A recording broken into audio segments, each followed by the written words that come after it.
Hello guys, welcome back to my channel. రుచికరమైనటువంటి గుడ్లు ములక్కాడ కర్రీ ఎలా చేయాలో మనం క్విక్గా చూసేద్దాం. ముందుగా ఒక గిన్నెలో 2 గుడ్లు తీసుకున్నానండి.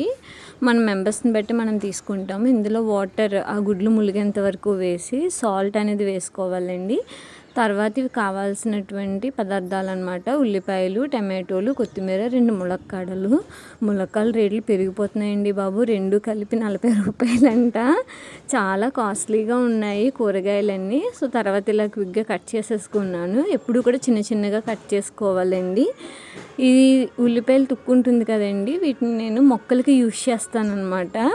అది మంచి ఎరువుగా యూజ్ అవుతుంది. గ్రోతింగ్ కూడా చాలా చాలా బాగుంటుంది. మీరు కూడా ట్రై చేయండి ఒకవేళ మీకు ప్లాంట్స్ కనుక ఉంటే. నెక్స్ట్ వచ్చేసి మనము స్టవ్ ఆన్ చేసేసుకోవాలి. ఒక్కొక్కసారి స్టవ్ కూడా నా మాట వినదు, ఏంటో మరి. ఒక్కొక్కసారి వెలుగుతుంది, ఒక్కొక్కసారి వెలగదు. సో దీని మీద నేను ఇత్తడి పాత్రలు అయితే యూజ్ చేస్తానండి. ఎందుకంటే నాన్ స్టిక్ ప్యాన్స్ ఇలాంటివి కొంచెం అవాయిడ్ చేస్తాను ఈ మధ్య హెల్త్ బెనిఫిట్స్ కోసం. ఇది కాస్త వేడెక్కిన తర్వాత సరిపడినంత ఆయిల్ అయితే వేసుకోవాలండి. మనము నాన్ వెజ్ కర్రీస్ ఏమైనా వండినప్పుడు ఆయిల్ అనేది కాస్త ఎక్కువ పడుతుందన్నమాట, ఎందుకంటే టేస్టీగా ఉంటుంది. ఈ దీంట్లో మనం గుడ్లు వేసేసుకొని మంచి బ్రౌన్ కలర్ లేదా రెడ్ కలర్ వచ్చేంత వరకు కూడా బాగా ఎర్రగా వేపుకోవాలండి. ఈ వేపుకోవడంలోనే గుడ్డు టేస్ట్ ఉంటుంది, కర్రీ టేస్ట్ కూడా ఉంటుంది. ఇందులో చిటికెడు పసుపు, అలాగే ఉప్పు, కారం కూడా వేపేసుకొని పక్కన పెట్టేసుకున్న తర్వాత మనం కట్ చేసినటువంటి ఉల్లిపాయలు, టమాటోలు, పచ్చిమిర్చి ఈ 3 కూడా 15 నిమిషాల గ్యాప్లో వేసేసుకొని బాగా ఫ్రై చేసేసుకోవాలండి.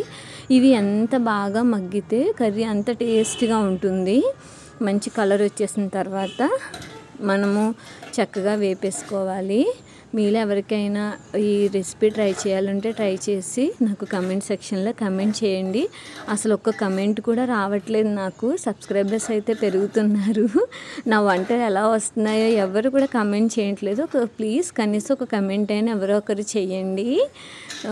ఇదిగోండి ఇలా బాగా మగ్గిపోతాయి మనకి. దాని తర్వాత రుచికి సరిపడా సాల్ట్, తర్వాత కాస్తంత పసుపు, అలాగే కారం.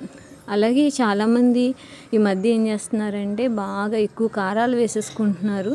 అస్సలు అలా చేయొద్దు, ఏదైనా లిమిటెడ్గా యూజ్ చేయండి.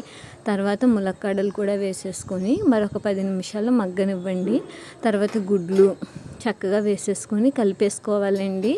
ఏంటంటే బాగా స్పైసీగా ఉండాలి మాకు అది ఇది అని చెప్పేసి మంచి స్పైసీస్ అన్నీ కూడా వాడేస్తున్నారు.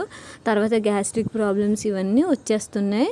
వీలైనంత వరకు మసాలాలని అవాయిడ్ చేయండి. హెల్త్ అనేది చాలా చాలా ఇంపార్టెంట్ మనకి. సో ఇవన్నీ వేసేసుకున్న తర్వాత సరిపడినంత వాటర్ వేసుకొని స్లో ఫ్లేమ్లో ఒక 15 మినిట్స్ పెట్టుకుంటే మనకి కర్రీ అనేది చక్కగా ప్రిపేర్ అయిపోతుంది. కొత్తిమీర, కరివేపాకు కూడా మస్ట్ అండ్ షుడ్గా యాడ్ చేసుకోండి. ఇదిగోండి ఫైనల్గా అయితే చక్కగా రెసిపీ రెడీ అయిపోయింది. మీరు కూడా ట్రై చేయండి. ఎలా వచ్చిందో నాకు కంపల్సరీ కమెంట్ సెక్షన్లో కమెంట్ చేయండి. నా వీడియోస్ అన్నీ చూస్తూ ఆదరిస్తున్న మీ అందరికీ కూడా చాలా చాలా చాలా థ్యాంక్స్ అండి. ప్రజెంట్ 83 సబ్స్క్రైబర్స్ అయితే ఉన్నారు నాకు.